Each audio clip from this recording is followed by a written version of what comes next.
Hello, I'm Nina Lee, Associate Director of Development at Bard Graduate Center. Welcome to our first virtual event focused on our current exhibition, Eileen Gray. Titled Eileen Gray, New Discoveries, today's first installment is the first of a three-part series, is developed especially for our members, patrons, and friends. We've been working quite hard to bring you innovative and creative content while we've been physically distancing. And in particular, we've been developing exciting ways to bring our exhibitions to you while our galleries are closed. Our Eileen Gray exhibition website, for example, brings a remarkably intimate viewing experience into your home. Before we launch into the program, I'd like to take a moment for some acknowledgements and to do a bit of housekeeping. Bard Graduate Center respectfully acknowledges our presence in Lenape-Hoping, the ancestral homeland of the Lenni Lenape, and recognizes New York City as a past, present, and future crossroads for many Indigenous peoples. In addition, we would like to acknowledge those of us here today whose ancestors did not arrive on these lands of their own free will, and whose tremendous cultural, economic, and technological contributions continue to provide the foundation for our lives. These acknowledgements are particularly important at this historic moment in time. As for housekeeping, if you should have any technical problems, please email techsupport@bgc.bard.edu. Also, if you would like to ask questions, please use the Q&A button located at the bottom of your screen. I should also mention that we are recording this event and it will be made available on our website. And finally, if we should have any connectivity issues, we ask for your patience. So we're delighted to have you join us on this wonderful June day, and I'd like to extend a special welcome to our members and patrons of Bard Graduate Center. A warm welcome also to our friends and curators from around the world, including Musée des Arts Décoratifs, Mary Hill, Virginia Museum of Fine Arts, Yale, Guggenheim, among others. We are thrilled to be presenting our first virtual Eileen Gray event today. In addition to an introduction to the exhibition, we will look at several exciting discoveries that shed new light on the life and work of Eileen Gray. We would also like to invite you to the next two conversations as well. One will explore the architecture of Eileen Gray, currently scheduled for July 23rd, and the other will present Eileen Gray as artist and painter, tentatively scheduled for sometime in September. Details will be forthcoming, so stay tuned. We are so fortunate to have Cloé Pitiot and Emma Cormack with us today. Cloé is curator at Musée des Arts Décoratifs, and Emma, a BGC graduate, is the assistant director of the Eileen Gray exhibition. Nina Stritzel-Levine, our fearless leader and director of Bard Graduate Center Gallery, is unable to be with us today. Cloé and Emma have graciously agreed to take questions from the audience after the presentation. Some have already been forwarded to us. We encourage you to ask yours via the Q&A function at the bottom of the screen. And now for the presentation. Take it away, Emma and Cloé. Thank you, Mina, for the introduction. My name is Emma Cormack, and I'm very happy to be here with Cloé Pitiot today. So welcome, everyone, and thank you for joining us. We today are going to delve into the life and work of architect, designer, and artist Eileen Gray, and we'll be discussing, as Mina said, a selection of new discoveries that we have on view in the exhibition at BGC. So if you've been to the exhibition, you'll have seen these objects in person, but I hope today we can give you a little behind-the-scenes look at a few of these extraordinary discoveries.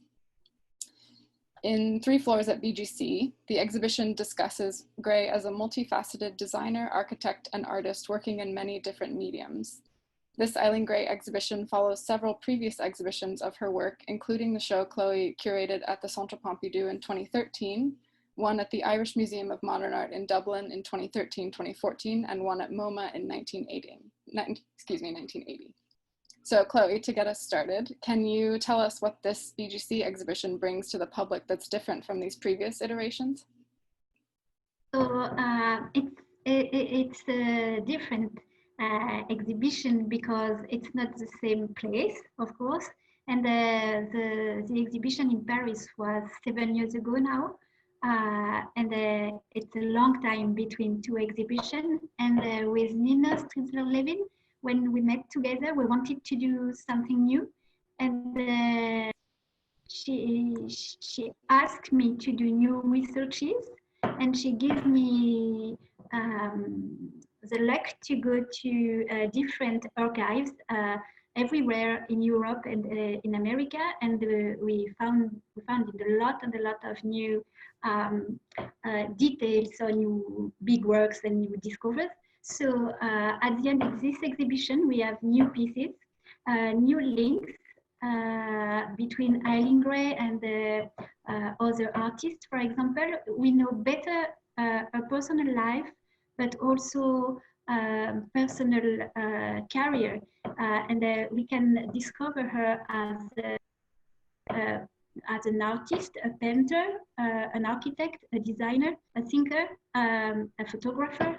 So I wanted to explore the different faces of Eileen Gray.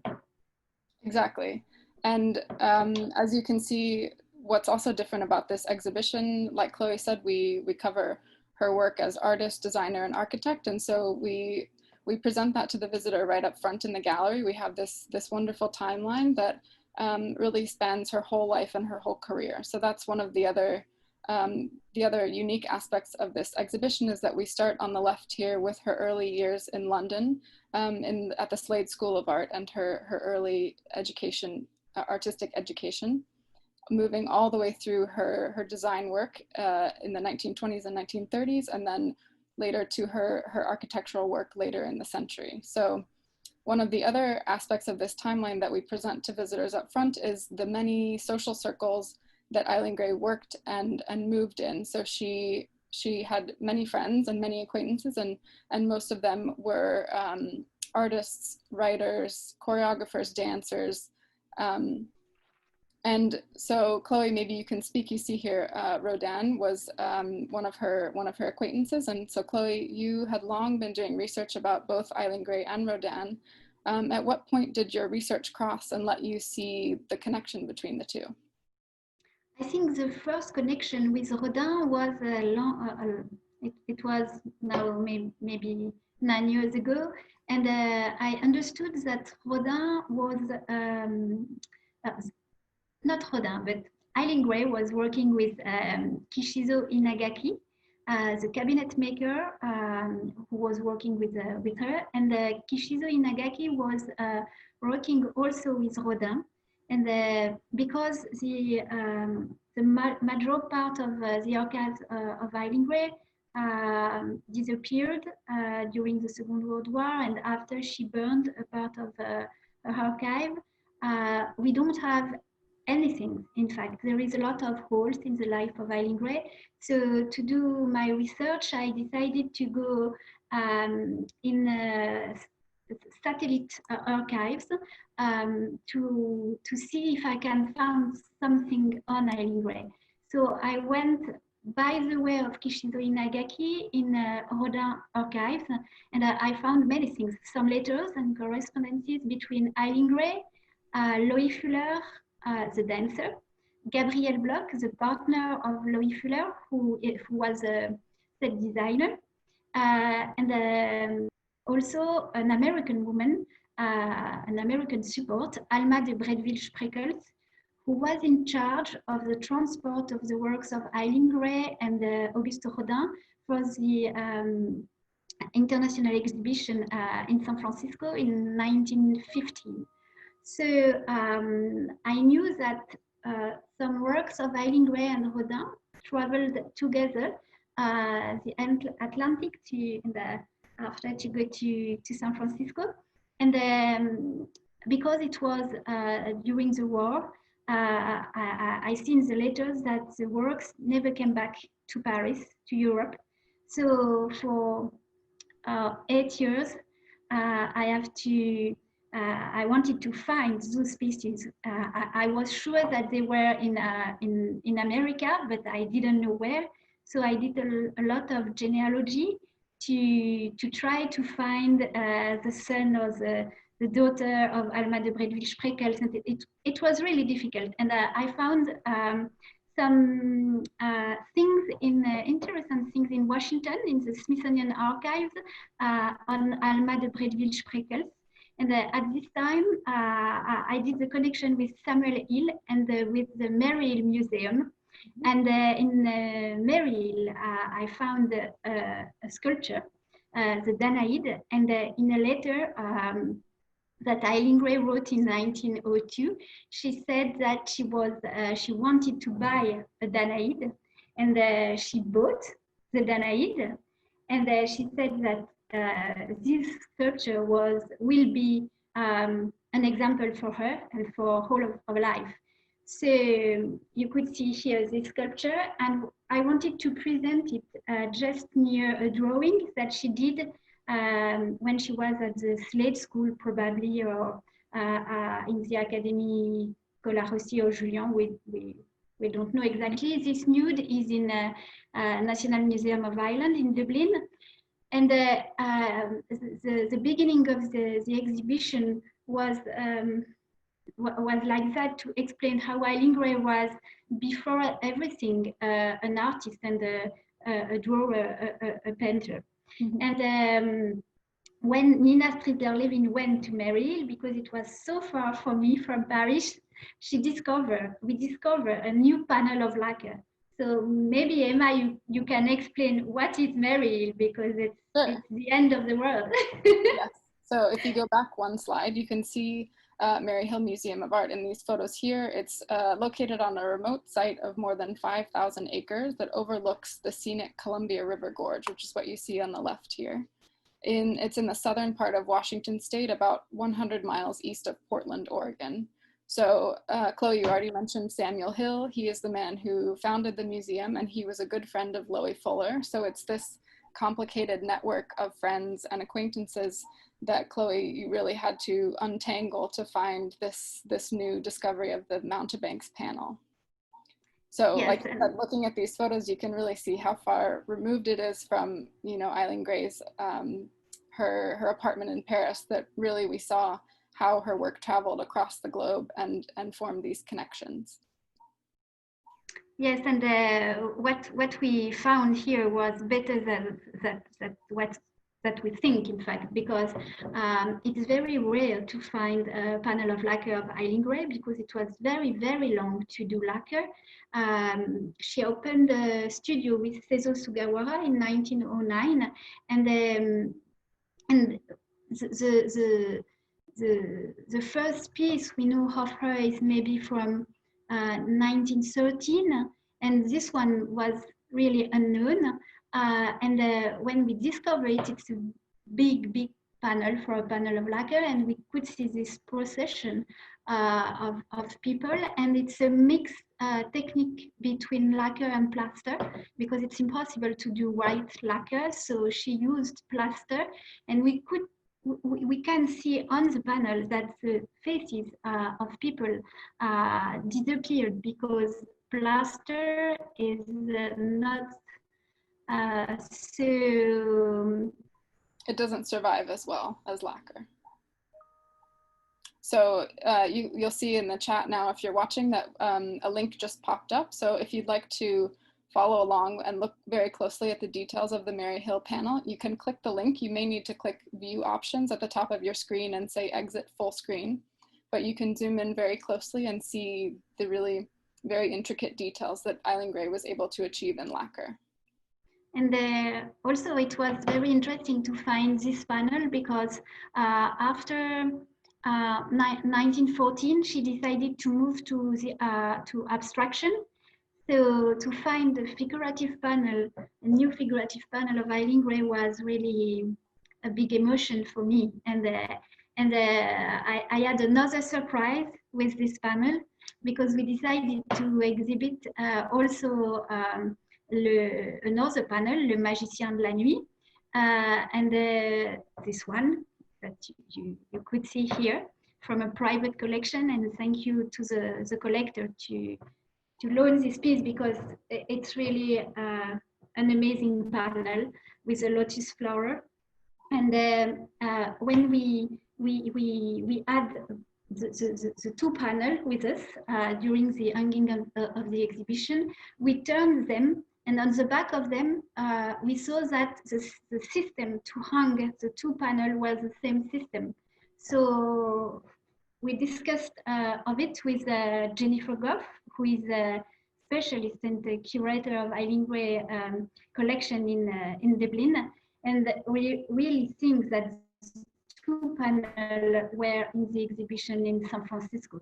And they are really like they were at this time with a few restoration. And we didn't know if the frame was from Eileen Gray or not. And when we saw the same system of hanging, we were sure that it was Eileen Gray, in fact, in brown lacquer. So it was a lovely surprise, and we were so together in this small room with the conservator and the restorator. So it was a delicious moment just before the exhibition. It was very exciting. It was the Friday before the exhibition opened, and we were looking at the beautiful mother of pearl lotus on the Magicien de la Nuit panel, and we were looking very closely at it and noticed these very similar toggles at the back, and it was a very happy moment that solidified this Paris to San Francisco connection. And what is great also, it's to understand that alone it would have been possible for me to find those two panels. And it's really, this exhibition for the last 7 years was a team project with different specialists from London, from Dublin, from Paris, from New York, from San Francisco, Los Angeles, and we worked together, and everybody came with details and with knowledge, and thanks to them, thanks to everybody to help me to find all of this. So this is one of the examples of a piece that we thought lost that has now been rediscovered. And we know from research about the connection between Loie Fuller and Eileen Gray and Rodin and Maryhill Museum of Art that Eileen Gray exhibited possibly other pieces at the San Francisco exhibition in 1915. So there's still more to uncover and sort of close up these holes in the archives. Yes, we found in the archive that the secretary in the green and the red lacquer is existing somewhere. So we are looking for it, in fact, and I would love to find it. And here you could see on the screen Le Destin, and on the face you have figurative people, not so far from what you could see on the panel from Maryhill. And then the other side, you could see an abstract drawing. So this screen is a major piece of Eileen Gray, very important because it significates the movement from figuration to abstraction. And to find the panel of Maryhill is, I think, the period before the destiny, before Le Destin, and it was really amazing. Fantastic. And so we know that Eileen Gray worked in multiple mediums, in lacquer, in tubular metal, in textiles. So not only did she work in multiple mediums, but she had multiple identities in Paris in the 1920s. And it was her affluence and her aristocratic background that allowed her to live this unusual life for a woman in Paris in the 1920s. So she lived in an apartment at 21 Rue Bonaparte for more than 70 years, for most of her life, really. And this apartment's in the heart of fashionable Paris. And it was here in the same neighborhood that she opened and operated 2 workshops, one for textiles and one for lacquer. And so now we'll talk about perhaps one of her other most well-known identities, which is as a gallery owner. So the gallery that she owned was called Jean Désert, a man's name. And here she sold her designs and displayed artwork by her friends and contemporaries. So Chloe, can you share with us what the important contributions of Jean Désert were? Yes, the 20s are very important in Eileen Gray works for different reasons.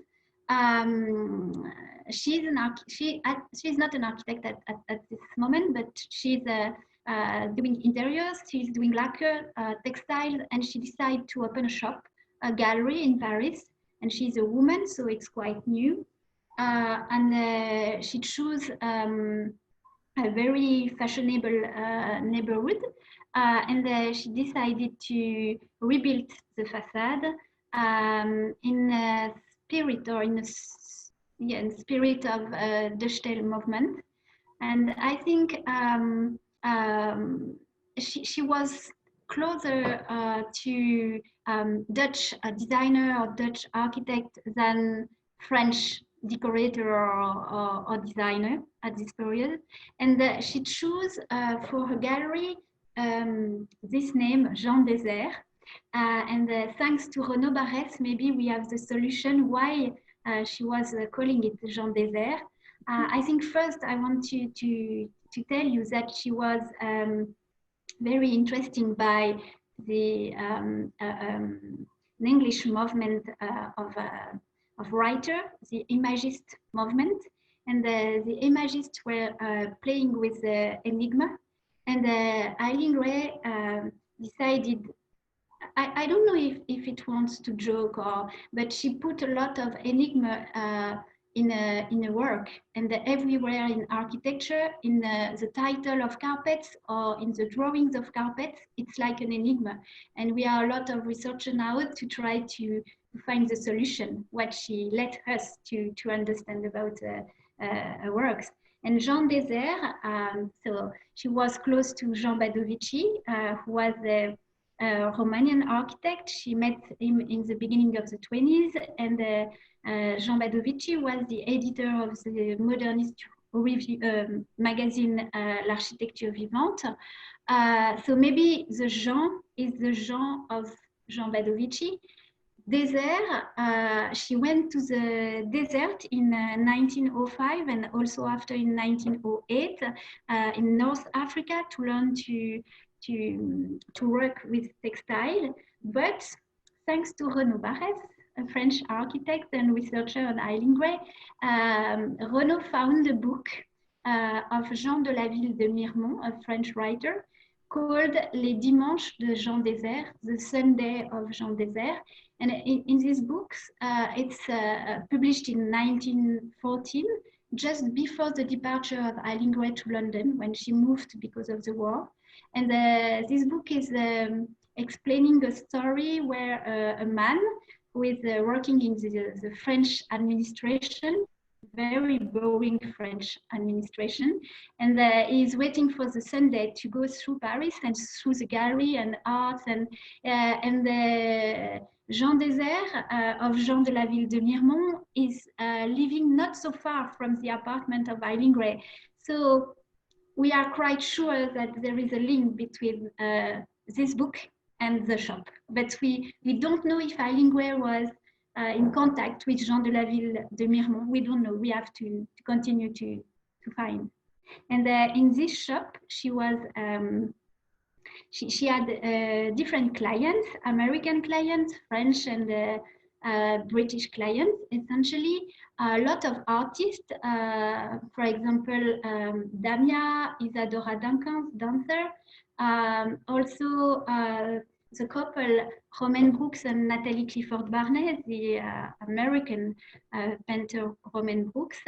And she was very close to the community of Le Temple de l'Amitié. You can see here on the photo Natalie Clifford Barnet just in front of her temple. And this temple was in a garden in Paris, not so far from the apartment of Eileen Ray. And for example, Elisabeth de Gramont was close to this group also. And this group of women were very free. They wanted to have really their life, and they were without husband. They wanted to live like they wanted, in fact. And she had also a very important client, but before Jean Désert, Jacques Doucet, and this one, Jacques Doucet, the collector, bought many pieces to Eileen Gray, and I think she were able to open the shop Jean Désert because of the celebrity that Jacques Doucet gives to her, in fact. So yes, you see here the interior of Jacques Doucet with the chariot table, the lotus table in lacquer. Those pieces are unique pieces, amazing pieces. And there is other pieces in lacquer in Jacques Doucet interiors. And in Jean Désert, she bought a lot of pieces in lacquer, a lot of carpets. In fact, she was able to continue to have the shop because of the textile. And she opened a studio in Paris with Evelyn Wild, who was a friend of her, musician at the beginning. And she was managing 2 studios, lacquer and textile. She had different people in the shop to help her. And what we found in the archive, it was that Eileen Gray wasn't a good businesswoman, in fact. So in the end of the 20s, she was she had to close the shop, and she closed it because it was the crisis, of course, of 29, but also because she moved at this period to modernism, really, and at this period she was building the house Iten 27. So you can see here from this photo here that the weaving workshop was on the Rue Visconti. And if you know this area of Paris and you think about her apartment on the Rue Bonaparte, she just had to walk around the corner to get to the workshops. And so much like Jean Désert in the book, you can sort of imagine her walking the streets and going to her workshop and crossing the river to go to her gallery. And so at this time, like Cloé said, she was making sort of one-off furniture pieces for her clients, which included aristocrats, dancers, artists, writers, and she was also designing interiors for those clients and also designing interiors for display at exhibitions. So one of our other exciting new discoveries in this exhibition is related to one of these rooms she designed for exhibition. So Cloé, we know that after you moved to the Musée des Arts Décoratifs that you made a very exciting discovery about this design. Can you tell us a little bit about it? Yes, and thanks to my assistant, Raphaël Billet, in the Musée des Arts Décoratifs, she did a small but lovely exhibition, Travaux de Dames, a few years ago. And when she was dipping in the archive, she found a big gouache, and she said, but it's a gouache of Eileen Gray. So it was amazing, and she told me, Cloé, do you know this gouache of Eileen Gray? And I said, no, what is this? And it's a big gouache,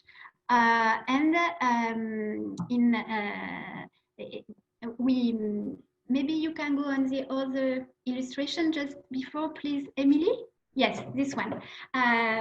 This is the interior of the chambre à coucher boudoir pour Monte Carlo that she did in 1923 for the 14th exhibition of the Société des Artistes Décorateurs in the Grand Palais in Paris. And this drawing is published in l'Architecture Vivante, but we don't have it. This drawing is not, we don't know where it is. And I wanted to rebuild this exhibition.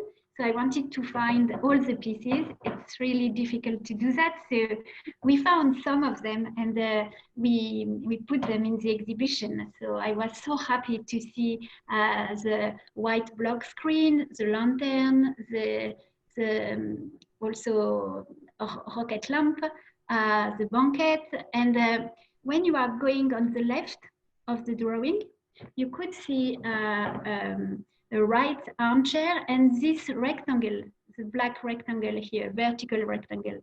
And I suppose that this one was a table, dressing table, a coiffeuse, but I wasn't sure.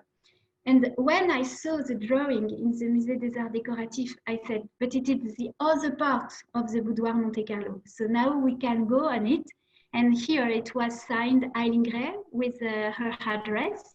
And so again, she put if you'd like to follow along, you can click the link in the chat and you can zoom in very closely and see the handwriting that Chloe is talking about. Yes, and you have the dimension 7 by 6 meters, if I remember well, and you have a lot of instruction and details with the handwriting of Eileen Gray. So, for example, she explains that the panel, the brown panel on the left, is in leather, and we thought with a lot of people that it was in lacquer, and we didn't know that she did the panel in leather. And I think now I will see the work of Eileen Gray, the interiors, with another eye, because sometimes I thought really it was lacquer, but not. And leather, it's easier to do leather than lacquer. And you have here detail on the door. And on the right, I discover this new armchair. If you are going on the right and down, you see a black and white armchair here with those circles here, and I'm really looking for it. So if someone has this armchair, I would love to see it, because we never see something like that. And just after, you have the coiffeuse on the right.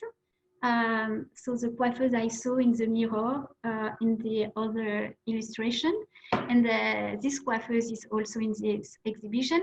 And when I did the show in Pompidou, I presented this small table, very, very beautiful table in lacquer, but I didn't know that it was in the Boudoir Monte Carlo. So when I found the information, I called the collectors and I said, you know, your table were in the Boudoir Monte Carlo. It just, it's a big surprise. I didn't know that. So to find this drawing was a lot of new information on how Eileen Gray was working with gouache and with perspective. And so for me, it was a big emotion to work on that. And normally, this drawing had to be in the exhibition Dessins sans réserve in the Musée des Arts Décoratifs. And this exhibition had to open in February. And the curator, Bénédicte Gady, said, Chloé, if you want it, you can go with it in New York. So for me, it was so nice to have it in the exhibition with the reconstitution of the Boudoir Monte Carlo. Yes, exactly. And it was yeah. So you have here the two drawings she did for this exhibition. And after that, she stopped to do those kind of exhibition to move to architecture. So this exhibition and this interior was I think one of the most important interiors she did in the 20s, and the reception of this exhibition was very different, or very how to say that in English. She was very a lot of people critiques what she did, and some of them, some journalists said it was like the bedroom of the Dr. Caligari, and they said how it was possible to present so different things, wood, lacquer, carpets, glass, and everything. And for example, the lantern you see here is not exactly the same on the drawing, but it's a very interesting lantern. You see a ball inside the lantern, and the ball is blue, and it's not the light. In fact, just a ball to reflect the light, and the tube of light are in the corner of the lantern, and the light is going on the ball, and after it's going on the space, a lot of blue. So she was amazing at this period, and it was possible for her to mix metal tube, leather, paper, skin, yes, everything. And the reaction, yes, and the reaction in Netherlands was totally different. And people said, like Jean Badovici, that a new talent was born, that a new figure of modernism was born. So it was, yeah, it was stunning to know how people was seeing these interiors. And Eileen Gray was saying when she closed Jean Désert Gallery that French people were too much turned to the past and not able to understand the future and the present.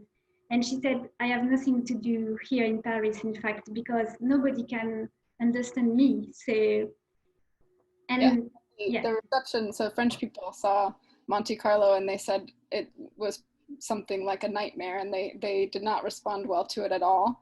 But you said that the Dutch avant-garde really, they did respond well to it, and they saw in Eileen Gray a new inspiration. And can you tell us a little bit about how that affected her future designs and where we see that influence coming in? I think when she met through Jean Badovici for the Architecture Vivante and also through an exhibition she did in Amsterdam, as a creators, architect, designer from the Dutch Tale movement, I think she was emotionally close to them because it was new forms, new lines, and a new vision of the world, very open. And she stayed for a long time close to them. And at this time, 22, 24, and after 25, she decided slowly to let the lacquer, to let not all the carpets, but some carpets. And she moved to tube metal and to new pieces of furniture. And when you study only the 20s on Eileen Gray, you could have in the beginning pieces like traditional lacquer for Eileen Gray. But after, she really changed everything. And what I love with Eileen Gray is that she is able to do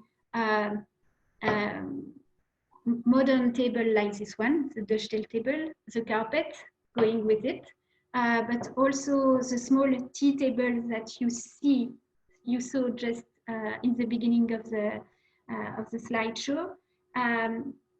She had no, yes, this one, which is it was the first time also to show this table in an exhibition, and I think she was really a woman with a free mind, a free soul. She had no borders. She can go everywhere in every direction, and there is no boxes. You know, in France, I don't know in America how it is exactly, but in France we want we like to put people and creators in boxes. This one is a designer, this one is an architect, this one is a painter. And with Eileen Gray, it's really impossible. And where you are doing a show on Eileen Gray, you don't know if you are going with a chronology or if you are going through medium or through discipline. It's so difficult because she's everywhere, and she could be at the same moment in the decorative art and also in modernism. There is no point where she's changing totally. She can go in parallel, in two parallel ways, and it what I love on Eileen Gray with her. And the mountebanks panel and this new drawing really show this breadth and depth of her skill in many different mediums, in the small lacquer table, large sort of abstract lacquer screens, and then also in these pieces of very, very detailed wooden furniture and metal tube furniture. So Cloé, maybe you can tell us a little bit about what you hope to work on next in terms of Eileen Gray research. I don't know. I would love to work with Jennifer Goff, who is really, for me, the best specialist of Eileen Gray. She knows every detail of her life and everything she did. And I think she will do a new work on paintings. So if I can help her to work, I will love. I'm not sure to continue personally to work on Eileen Gray, but if I can help people to continue to do some things, because in fact, what is terrible after 10 years of research, it's to discover that it's just the beginning, in fact, because what we discover, thanks to Andrew Hodkinson, who did an interview of Eileen Gray in 1973, is that it's quite different that we thought.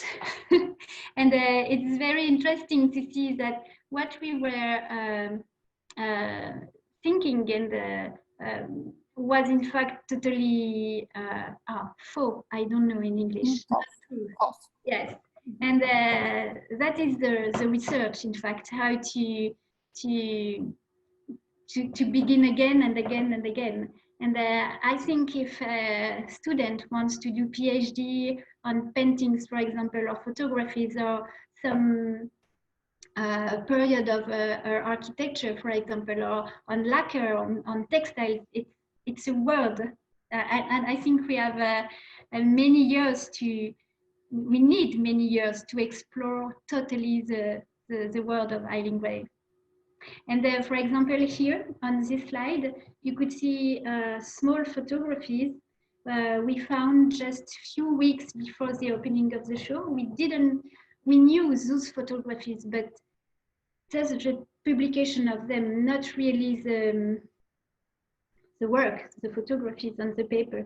And we found 40 photographies, and it was interesting to see how Eileen Gray was also a photographer, how she wanted to do still life, and how she was connecting to the nature, to the set design, to the architecture, traditional architecture also, and the new buildings, for example. It was like a journalist. When she was going into southern France, she was with a camera and she did some photographic articles. Mm-hmm. So we add these photographies in the end of the exhibition. And also some paintings. So for paintings, we have a big work to do because she was connected to a niece, Prunella Clough. And Prunella Clough was a painter, famous painter. And we found a lot of letters between Eileen Gray and Prunella Clough. And they were discussing on different techniques of paintings and also on collage. So I think we could find evidently a lot of links between Eileen Gray and Prunella. But also with another people, Stephen Oyce, and Jennifer Goff is working on him.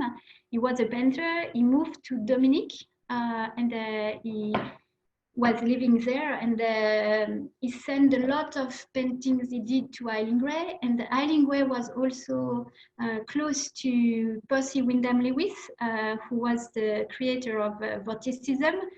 So we have to explore the painting of Eileen Gray from Vorticism to Prunella Clough through Stephen Oyce, and there is a lot of influences, I think. So I will be happy to know better this part. Exactly, yes. So like Nina mentioned at the beginning, Eileen Gray's painting and photography will be the topic of one of our upcoming webinars in September. Thank you, Chloe, that wraps up our time for today. So I hope everyone will join us for the next event in this series, which is about Eileen Gray as an architect, and that's scheduled for Thursday, July 23rd at noon Eastern time, same time. So, and then after that, like I said, in September, we're hoping to have Jennifer Goff join us to talk about Eileen Gray as painter and photographer. And as Chloe has said and can confirm, working on Eileen Gray as a curator, historian, architectural historian is really a lifelong project. And though we know so much about her life and her work, there's really so much more to uncover still. So also, as Mina mentioned at the beginning, while our galleries are closed right now, you can visit our exhibition website to learn more about Eileen Gray, where you'll find exhibition views, information about the objects that we have on display, in-depth looks at these new discoveries, and materials for parents and educators looking to teach young people about Eileen Gray. So that link, we will add it to the chat here, but it's exhibitions.bgc.bard.edu/Eileen Gray. And I hope you enjoyed this inside look at the exhibition today with Chloe and I, and hope to see you at our next 2 events. So thank you very much, and I'll turn it back over to Mina if you have questions about Eileen Gray for Chloe. Thank you. Thank you, Chloe. Thank you, Emma. That was really wonderful. It added so much to the conversation, and I'm happy to now ask a couple of questions. We have one question here. This one is for Chloe. It is, where did you find the beautiful lacquer table? The small lacquer table. Yes. The small lacquer table is to a collector, a private collection, in a private collection. And when you see it on a photography, you can't imagine the size, the dimension of this table. And in fact, it's really a very small table, like she loves to do.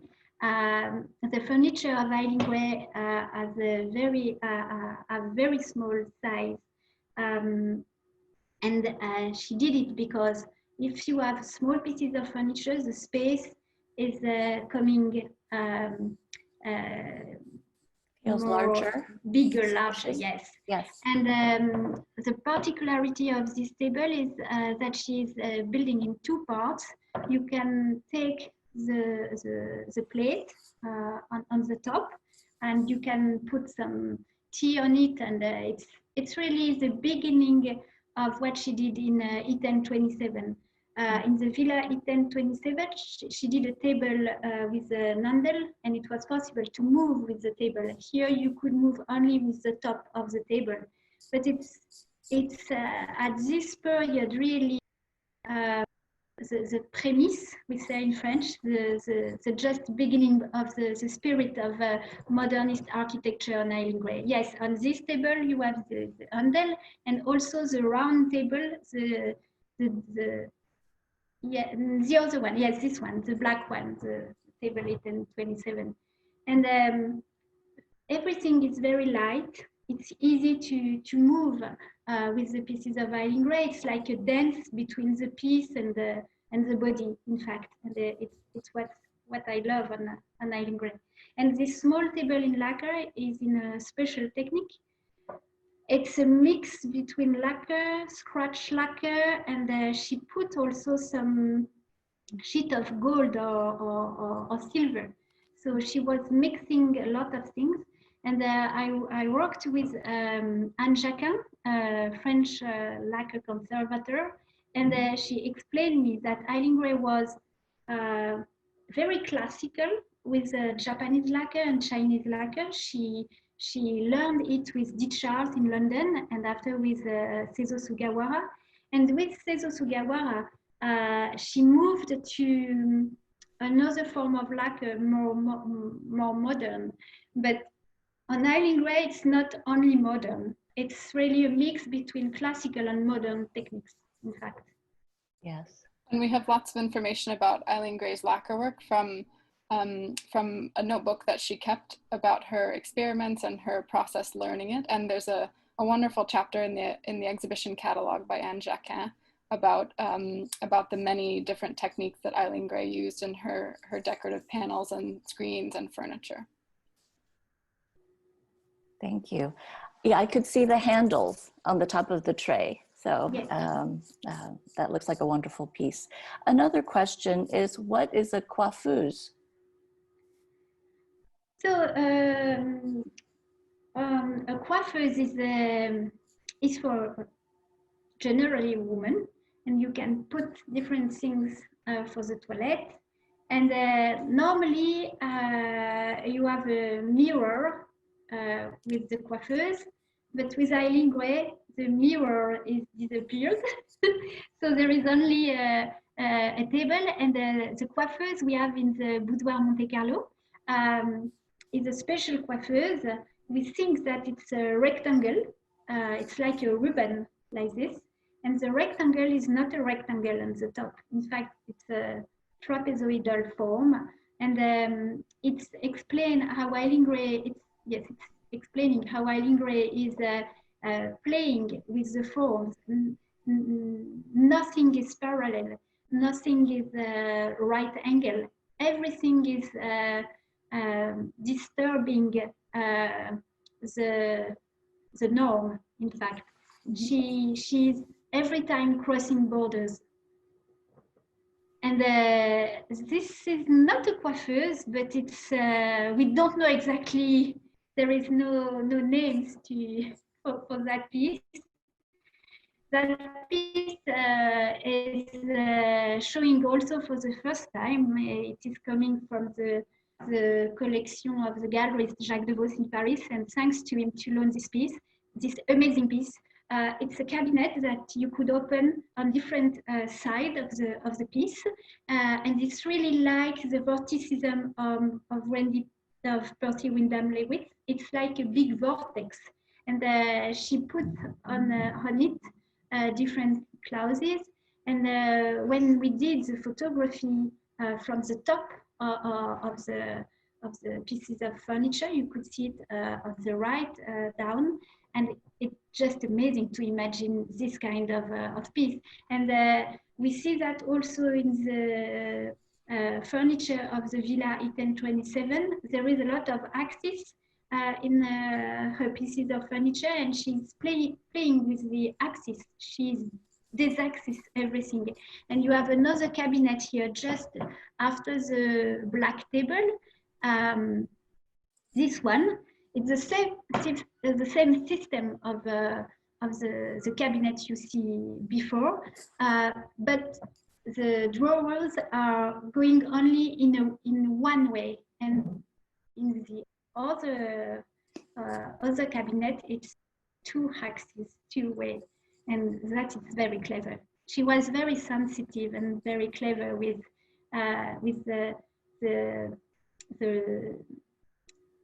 the space and the body, how you are going in the space, how you are playing with the pieces of furniture, and how pieces of furniture are going with you, are helping to life. Mm-hmm. Each piece is really fascinating, and thank you for sharing all of those details. One final question, this is for Cloé. As a curator, what were you hoping a visitor would take away from the exhibition? You talked a little bit about different questions that we're asking in this generation, more areas of study, so it would be great if you could elaborate on that. Maybe I want to say, of course, to go back from the exhibition with a lot of visuals of the pieces in the mind, but what I wanted to explain to people, it was how Eileen Gray 1 century ago, in fact, was really a woman like me, for example. She was able to travel, she was able to have a shop, to create, to be free, and I think it's a good message today in our world. And also I wanted to explain generosity, how his mind was elastic. She was open to everything for her personally, and also for a career. And what I love on Eileen Gray is, yes, how she was able to cross every borders, to go in any way, and to do what she wanted really. And she didn't want to do something for, she created for other people when it was an order, but she wasn't to be like the other. She was really herself. And I think it is the message, to be really herself and to go on. Well, it's wonderful to have you discuss her life and to express so many different aspects of her life and work. It's really been very fascinating. Thank you so much. Mina, yes, I'm sorry to yes. interrupt with Amy. There's one more question that came in that I was worried you might not have seen. This is from Andrew Hodgkinson, who interviewed Eileen Gray in that film that Cloé mentioned earlier. And Andrew says, when I met her, Eileen Gray was very dismissive of her figurative work and felt much happier with abstract. I think she felt freedom. Can you put this into context, Cloé? Yes, we see that she's moving very soon from figurative to abstraction. And what she was telling to Andrew is with abstraction, there is no limit. You can go everywhere, in fact, and you can continue your drawing to the moon. I think she feel really in a cage when she was doing figurative arts. And she explained also to Prunella Clough how the abstraction was a liberation for her. When you are regarding the painting of Eileen Gray, it's every time abstraction, in fact. And she's explaining to Stephen Oyce also how it's I don't know in English how to explain that, but it's a new space, a new way who opens with the abstraction. And she was she did a lot of researching on the force, how the time is entering on the painting or on pieces of furniture. And when you are regarding a piece of furniture, it's like an abstraction of pieces of furniture, because when you are in front of a piece of furniture of Eileen Gray, the first reaction is what it is. What can I do with that piece?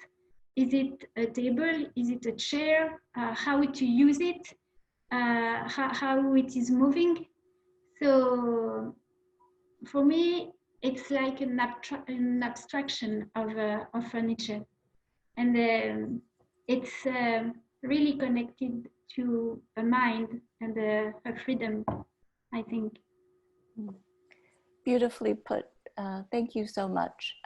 Well, that ends our Q&A session. I hope you enjoyed our presentation today. Many thanks to Cloé and Emma for a wonderful presentation, and to everyone who helped put this program together. To find out more about Eileen Gray and her inspiring life and career, please visit our website. Seeing all these wonderful images today reminds me of how much I miss being in our gallery and seeing these remarkable works in person. It's quite poignant to see this right now when our galleries are still closed. Who would have thought that these images could be so enticing and pull at the heartstrings a little? All of us at Bard Graduate Center look forward to returning to the galleries in September and October under the guidance of state and local authorities. I, for one, look forward to being back at BGC, working with colleagues whom I hold very dear. In the meantime, I want to thank you for your support of the BGC Gallery, which is more important than ever, for all you do for the arts and your communities, and for making the world safer by staying at home these past few months. From all of us at Bard Graduate Center, thank you for joining us today. We look forward to your joining us for the next 2 installments of our series on Eileen Gray. Until then, be well and take good care. Thank you. Thank you. Thank you.